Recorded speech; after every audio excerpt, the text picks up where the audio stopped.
conflict is a part of life, but when you're a certain kind of photojournalist, it's also your livelihood, and it sometimes means putting your life on the line to get the image that tells the story. Today we'll learn more about where photography meets danger and often brutality. But first, let's watch this clip from one episode of a new Netflix series called Conflict, which captures the impact of domestic violence.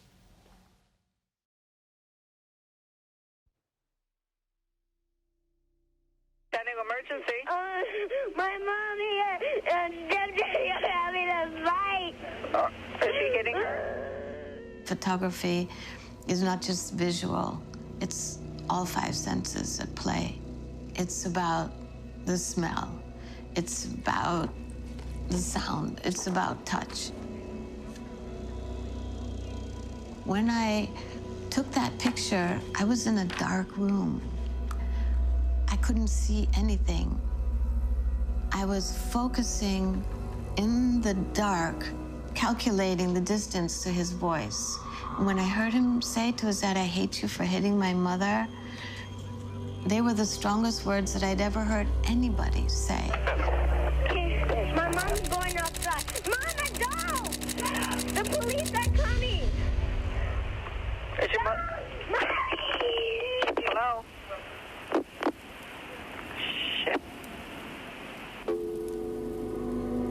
I realized that I needed to understand about couples and how they make love work.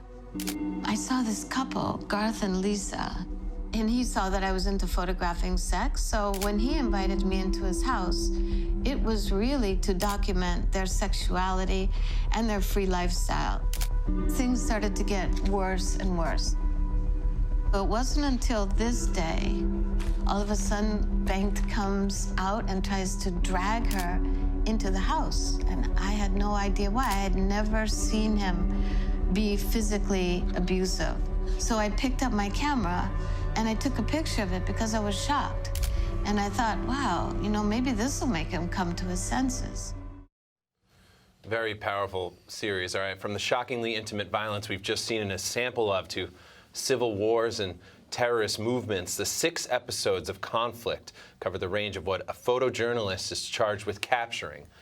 Conflict, which premieres on Netflix next week, and today we're joined by the award-winning creator of the series, Nick Fitzhugh. Welcome to BK Live, Nick. Thank you very much for being here.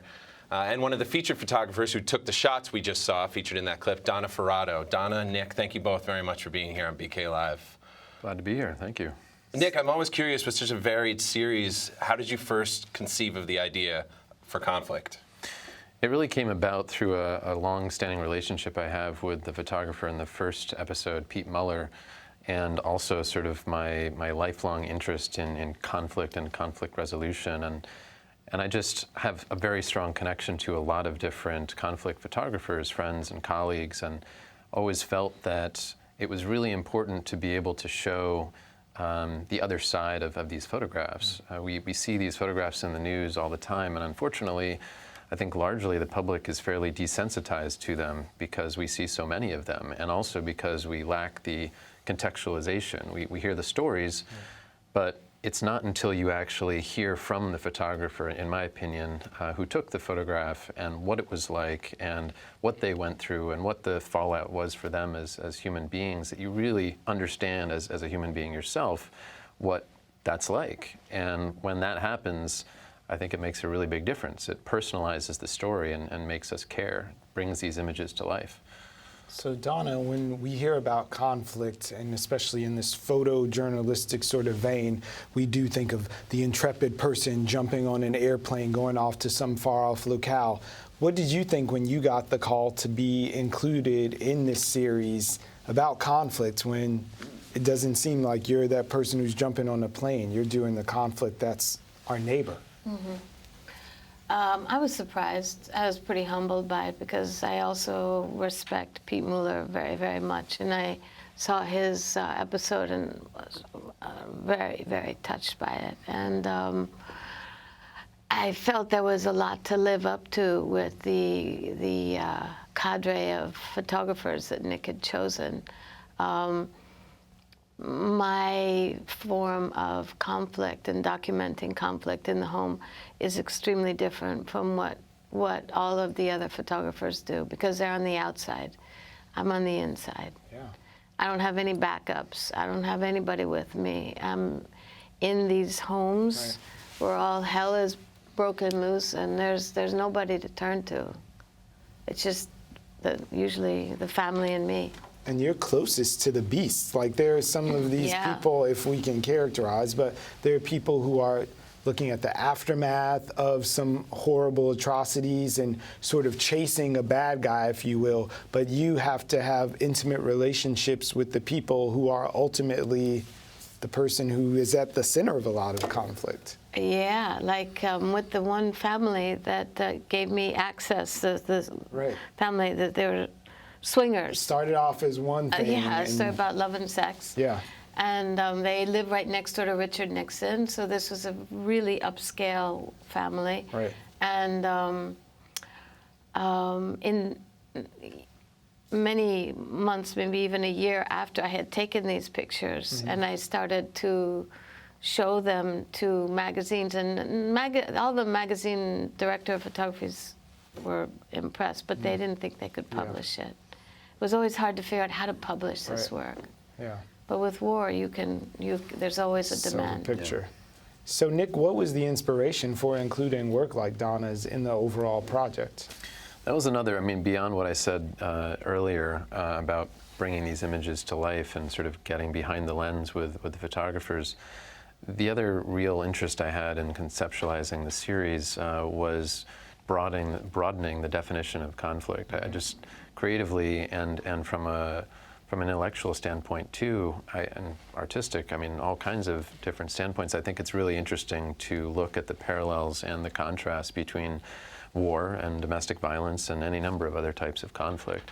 And that's what we tried to do with the series. We intend and hope to continue it as well as a long-form series, actually, and potentially also additional short episodes. But with these first 6, it was really looking at as many different types of conflict as we could, but also as many different types of experiences. So, you know, we have younger photographers and older photographers and people who've really experienced a tremendous amount of loss as a result of what they've done, and people who haven't yet experienced that, perhaps.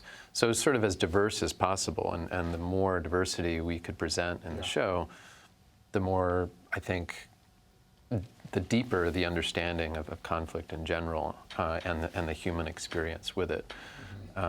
So it's a mixture of the diversity between the conflicts and the photojournalists. I mean, you've touched on it a little. I want to know what more goes into the whole process from conceiving and curating it to developing it with Netflix, or sealing a deal with Netflix, so to speak. Sure, yeah. I mean, the development process actually was very long, which is often the case, sort of unfortunately, with these sorts of endeavors. I mean, this was completely homegrown. It's not like a network or anybody came to me and said, here, we have this idea, and we're going to pay you a bunch of money. We did the first episode with Pete for free, and then I used that episode to pitch the show to people for 2.5 years. Wow. And all the networks I went to loved it, and all of them in the end said, but it's really just not a fit for us for whatever reason. And actually, what ended up happening is we got funding from National Geographic to produce it.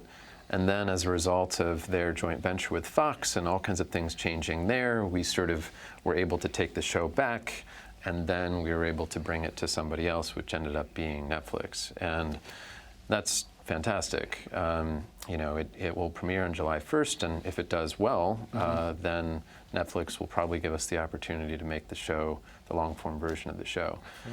But it was a very long and very difficult process, and yet, the one thing I would say about that, which I think interestingly often is the case, is that also pretty much ensured that the show was good, or at least a lot better than it would have been. If I had started the episode with Pete and then immediately moved into other episodes, I wouldn't have had the opportunity to really build relationships with Donna and with all the other photographers, really understand their work and them as much as possible in a reasonably short period of time, the landscape in general. and just think through the conceptualization of the series and how I wanted to tell everyone's story. You know, without that time, it wouldn't have been possible. And the team too. I mean, building the team. Rob Shore was my series co-producer, and he and I sort of, in particular, worked on this from the earliest days. And building that team was essential as well. So Donna, I want to talk to you about the work a little bit more. I guess since we've seen this democratization of photography now, with everybody walking around with their iPhone, and there's never a moment that's undocumented, how, if in any way, that's affected your work, and how are you continuing to work? Are you still embedding with families essentially, or what is the inside on that? There's a question in there somewhere. Well, yeah, I'm a very different animal from people who are walking around with their cameras hoping to get lucky. A lot of times when I start a story, I don't know where it's going, but that means I need to be in there for quite a long time with people. So yes, I still get embedded. And the last project I worked on for almost 4 years, the I Am Unbeatable story about a young woman out in Nashville, Tennessee, near Nashville. And she was right in the middle of a very violent breakup. And she was trying to get the courts to understand what she was going through, and she was terrified, and they wanted to give her kids to him. And how did you find her? Her father found me on the internet and asked me a long time ago to get involved, and I wouldn't as long as she was involved with this man. I needed them to be a part. Yeah. But then when she did leave him, that's when I just swooped in there and started living with her for off and on, traveling back and forth for 3 years. And then it was finally made into a big show at the Vanderbilt University. And her picture was, 20 feet. She was like the Attack of the Killer 20-foot woman on the sidewalk. Yeah, she's so unbeatable. And it was the day of her final court hearing, too. Wow. And the courts awarded her everything. They finally believed her because a strong media was backing her, because a very strong presence was in support of her. Most of the time, these women have nobody on their side, and the men have all the power players on their side.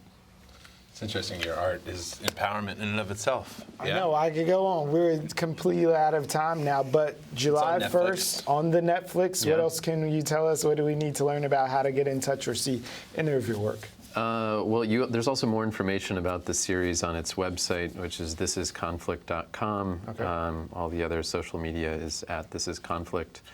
And through that link, you can find links to other work and information about the photographers, links to their websites, all kinds of stuff. And we have a photographer here. How do we click through, Donna? DonnaFerrato.com. That easy. Thank you, Donna. Thank you, Nick. Everyone has Netflix.